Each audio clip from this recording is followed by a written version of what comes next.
कर्ण और दुःशासन का अंत। द्रोण के मारे जाने पर युद्ध के 15वें दिन दुर्योधन ने कर्ण को कौरव सेना का सेनानायक बनाया। मद्रराज शल्य ने कर्ण का सारथी बनना स्वीकार कर लिया। प्रातः होते ही पांडवों और कौरव सेना के बीच घमासान युद्ध होने लगा। अर्जुन ने आगे बढ़कर कर्ण को ललकारा। भीम अर्जुन के पीछे था, लेकिन तभी दुर्योधन के साथ आए दुःशासन ने भीम पर अपने बाणों से वर्षा कर दी। दुःशासन को देखकर क्रोध में भरा भीम गदा लेकर दुःशासन पर टूट पड़ा। धूर्त दुःशासन, आज मैं तुझे मारकर द्रौपदी के अपमान का बदला लूंगा। भीम ने गदा के प्रहार से दुःशासन को नीचे गिरा दिया और उसकी छाती पर पैर रखकर उसके हाथों को झटका देकर उखाड़ डाला और चीखा, नीच, तूने इन्हीं हाथों से द्रौपदी के केश पकड़कर खींचे थे।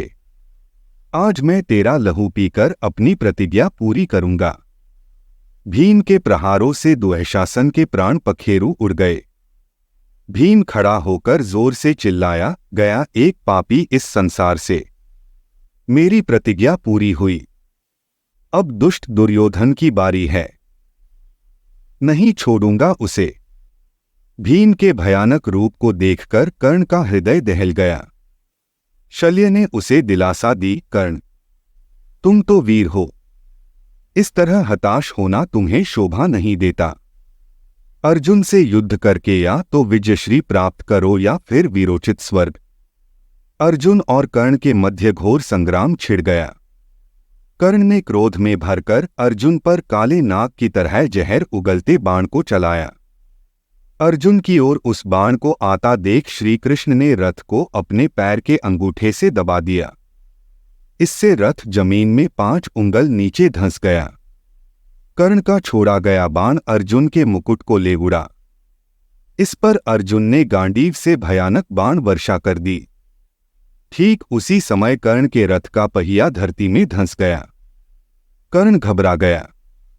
उसने पुकारकर अर्जुन को रोका, अर्जुन, रुक जाओ, मेरे रथ का पहिया धरती में धंस गया है, मैं उसे ठीक कर लूं। कर्ण रथ से उतरकर धरती में धंसा अपने रथ का पहिया निकालने लगा, पर काफी जोर लगाने के बाद भी वह नहीं निकला। यह स्थिति देखकर श्री कृष्ण ने तत्काल अर्जुन से कहा, अर्जुन, अब देरी मत करो, इस दुष्ट को खत्म कर दो, मारो इसे। परंतु यह तो अधर्म है। कृष्ण, अर्जुन ने कृष्ण की ओर देखा।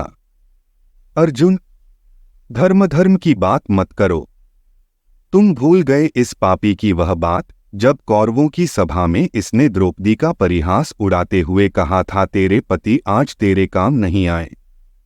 चल अब और किसी को अपना पति बना ले। क्या तुम भूल गए कि इस पापी ने 6 अन्य महारथियों के साथ मिलकर बालक अभिमन्यु को घेरकर मार डाला था। श्री कृष्ण की बात सुनकर अर्जुन का क्रोध उबाल खा गया। उसने गांडीव पर चढ़ा तीर लक्ष्य करके कर्ण पर चला दिया। अगले ही पल कर्ण का सिर कटकर धरती पर जा गिरा। दुःशासन और कर्ण के मरते ही कौरव सेना में शोक छा गया। निहत्थे कर्ण पर बाण चलाने का अर्जुन को बड़ा क्षोभ हो रहा था। उसकी मनोदशा देखकर श्री कृष्ण ने अर्जुन से कहा, पार्थ, हिंसात्मक युद्ध से अधर्म एवं अत्याचार को नष्ट करने की आशा करना व्यर्थ है। धार्मिक लक्ष्य की सिद्धि के लिए जो युद्ध किए जाते हैं, उनमें भी देशकाल और परिस्थिति के आधार पर अन्याय और अधर्म हो ही जाते हैं। उनकी तुम्हें चिंता नहीं करनी चाहिए। कष्ट पड़ने पर सभी को धर्म का ध्यान आता है और कष्ट पाने वाला धर्म की दुहाई देने लगता है। वह अपने द्वारा किए गए अधर्म को तब भूल जाता है। ऐसे अधर्मी दुष्टों का विनाश करने में कोई अधर्म नहीं है। श्री कृष्ण की बात सुनकर अर्जुन का मन शांत हो गया। धन्यवाद। आप देख रहे थे गॉड ब्लेस टीवी हिंदी। हमारे साथ जुड़ने के लिए सब्सक्राइब अवश्य करें।